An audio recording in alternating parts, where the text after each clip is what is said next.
Okay, good afternoon. Pakita ko po sa inyo itong nabili nating rampa sa Lazada. So ngayon, first time nating matetest.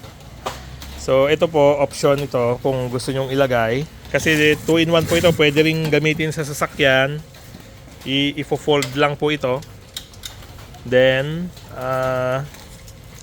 pwede mong ipaakyat doon sa harap or sa likod. So ngayon po, ginamit natin, kinabit natin itong extension niya. Bolted po ito ng 4, hindi po naigpitan. So, i-try nating ibaba. Okay? So, sige man, Mac, Bani, tulong-tulong. So, ingat Up, up. Okay? Actually, baka, sayad no, masyadong matarik. Pero at least, mas komportable yung ibaba. Okay? So, kasi normally po, pag 4 na tao, actually, pwede na yan na buhat-buhat. Pero, napalaking bagay na meron tayong rampa. Okay?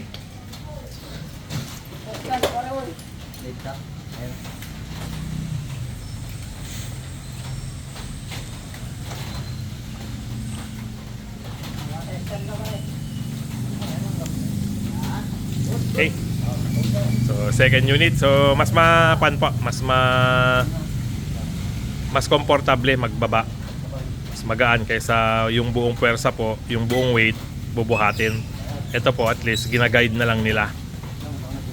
Kaya lang, ang pwede po nating improvement dito dahil masyadong mataas yung truck, pwede pong patungan yun ng mga used na gulong para mas lumiit po yung angle niya. Tumaas siyang gano'n. Ngayon po masyadong matarik, naka 45 degrees. Okay? So yun po si Ate Mau, ang ating boss sa site.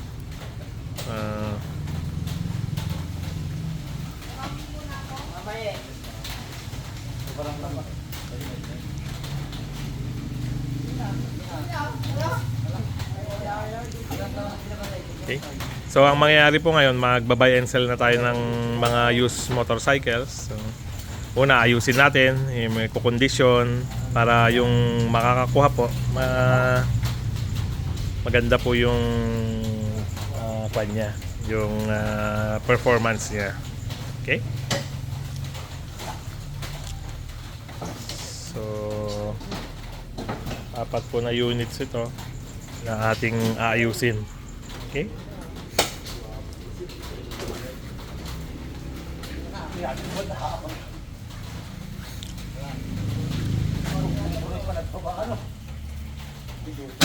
Ata medyo nababa, naka-set up the wheel na.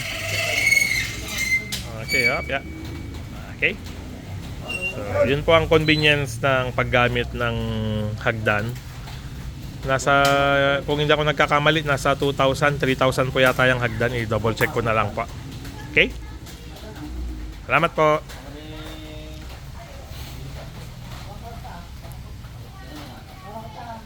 One, two, three.